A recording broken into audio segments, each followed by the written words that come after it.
Daisy का हाथ पकड़कर बैठ गई। तभी डेजी ने पूछा, चार्ली, क्या तुम हमें सुन सकते हो? डेजी के ऐसा पूछते ही वो पेंसिल फिर से बड़ी ही तेजी से घूमती हुई यस के साइन पर जाकर रुक गई।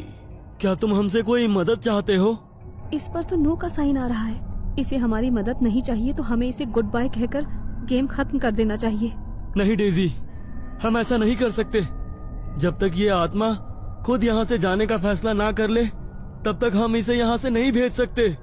जॉर्ज के इतना कहते ही अचानक पीटर बुरी तरह कांपने लगा। उसका शरीर अचानक ही किसी मुर्दा इंसान की तरह अकड़ने लगा।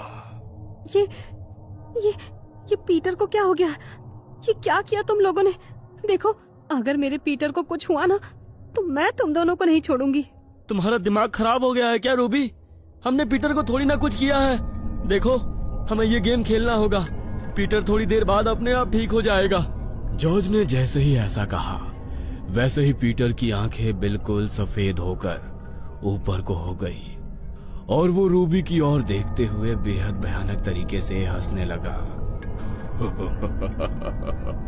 रूबी, माय स्वीट हार्ट, देखो मैं आ गया। मुझे लगा तुम मुझे बहुत मिस कर रही होगी, इसलिए मैं तुमसे मिलने आ गया। अब तो तुम मुझसे मिलने मेरे पास नहीं आ सकती, लेकिन मैं तो तुम्हारे पास आ सकता हूँ। तुम नहीं, ये सच नहीं हो सकता। ये सब मेरा भ्रम है।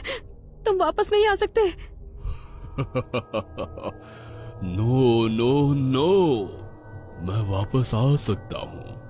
मैं वापस आ चुका हूँ माय लव। ये आवाज तो। इससे पहले कि डेजी आगे कुछ बोल पाती तभी पीटर खुद ब खुद ही अपने शरीर की हड्डियों को मोड़ने लगा। उसकी एक एक हड्डी के टूटने की आवाज वहां पर गूंज रही थी। पीटर के चेहरे पर अभी भी वही शैतानी हंसी थी। कभी वो अपनी शैतानी हंसी हंसता तो कभी अपनी हड्डियों के टूटने के दर्द से जोर जोर से चिल्लाने लगता। रूबी उसकी ऐसी हालत देखकर इस तरह सहम चुकी थी कि डर के मारे उसके मुंह से एक शब्द भी नहीं निकल रहा था। हमें यहाँ पर नहीं रुकना चाहिए। हमें चर्च में फादर के पास जाना होगा। अब वही हमारी मदद कर सकते हैं। हाँ, प्लीज प्लीज जल्दी चलो। No no no my sweetheart, तुम मेरे साथ रहो। तुमने तो मेरे साथ जीने मरने की कस्में खाई थी। अब मैं तुम्हें खुद से दूर नहीं जाने दूंगा। चलो चलो, कम ऑन, जल्दी से मेरे पास आ जाओ। नहीं, दूर हटो मुझसे। नहीं, दूर हो जाओ। रूबी खुद को बचाने के लिए पीछे की तरफ खिसकने लगी। तभी पीटर अपने टूटे फूटे शरीर के साथ अचानक रूबी की ओर बढ़ा और एक ही झटके में उसे बड़ी ही तेजी से घसीटता हुआ घर के स्टोर रूम में ले गया। रूबी के चीखने की आवाजें पूरे घर में गूंजने लगी। वो मदद के लिए बेहद बुरी तरह चिल्ला रही थी। जल्दी करो जॉर्ज, हमें फादर के पास जाना होगा, वरना वो दोनों। घबराओ मत डेजी, उन्हें कुछ नहीं होगा। जल्दी चलो। वो दोनों ड्राइंग रूम की खिड़की के रास्ते से जल्दी से भागते हुए घर के पास वाले चर्च में पहुंचे। लेकिन जब तक वो दोनों वहां पहुंचे तब तक फादर वहां से जा चुके थे। दोनों ने अपनी सुरक्षा के लिए चर्च में रखे होली क्रॉस के लॉकेट को अपने अपने गले में पहन लिया। उनके पास अब मदद के लिए कोई रास्ता नहीं था, इसलिए उन्होंने चर्च में रखे होली वाटर की बोतल को उठाया और जल्दी से घर आ गए। घर आते ही वो दोनों स्टोर रूम की तरफ गए जहां पीटर रूबी को घसीटते हुए ले गया था। लेकिन उन दोनों ने जैसे ही स्टोर रूम का दरवाजा खोला तो सामने का नजारा देखकर उनके रोंगटे खड़े हो गए। पीटर की तरह ही अब रूबी के शरीर की हड्डियां भी बुरी तरह टूट चुकी थी। उसकी आंखों की पुतलियां भी अब पूरी तरह सफेद पड़ चुकी थी। जॉर्ज ने उन दोनों को हाथ लगाकर देखा तो दोनों ये दुनिया छोड़कर जा चुके थे। वो दोनों ही इस सदमे को बर्दाश्त नहीं कर पा रहे थे। जॉर्ज ने उनके घर वालों को इन्फॉर्म किया और अगले दिन उनकी डेड बॉडीज को कब्रिस्तान में दफन कर दिया गया। पुलिस ने भी इस मामले में अपनी इन्वेस्टिगेशन की, लेकिन पुलिस को भी उनकी मौत से जुड़ा कोई सुराग नहीं मिला। डेजी अपने बेडरूम में अपनी आंखों में आंसू लिए खड़ी हुई थी। उसकी आंखों के सामने दीवार पर एक तस्वीर टंगी हुई थी।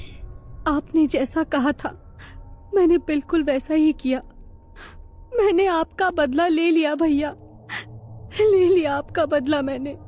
दरअसल डेजी का बड़ा भाई स्टीव रूबी से बहुत प्यार करता था। वो उससे शादी करना चाहता था, लेकिन डेजी सिर्फ उसके पैसों के लिए उसके साथ थी। उसने स्टीव को बहुत बार बेवकूफ बनाकर उससे पैसे हड़पे और उन पैसों से वो अपने दूसरे बॉयफ्रेंड पीटर के साथ अय्याशियां करने लगी। पीटर रूबी के बारे में ये सब कुछ जानता था, लेकिन वो भी पैसों का भूखा था। रूबी ने स्टीव का बहुत फायदा उठाया, लेकिन एक दिन जब स्टीव को इस बारे में पता चला तो वो ये सब सह नहीं पाया और उसने अपनी जिंदगी को हमेशा के लिए खत्म कर दिया। अपने भाई के चले जाने के बाद डेजी बिल्कुल अकेली हो गई। उसके माता पिता तो उनके बचपन में ही उन्हें छोड़कर जा चुके थे और अब डेजी के सर से उसके भाई का साया भी छीन गया। डेजी लाख कोशिश करने के बाद भी ये समझ नहीं पा रही थी कि उसके भाई ने ऐसा क्यों किया। तभी एक दिन उसे अपने भाई के बिस्तर के नीचे एक डायरी मिली, जिसे उसने अपनी जान लेने से पहले लिखा था। अपने भाई की मौत की सच्चाई जानकर डेजी और ज्यादा टूट गई। उन दोनों से अपने भाई की मौत का बदला लेकर उसे अपना भाई वापस तो नहीं मिल सकता था, लेकिन अपने भाई की मौत का बदला लेकर उसने हमेशा के लिए अपने भाई की आत्मा को मुक्त जरूर कर दिया था।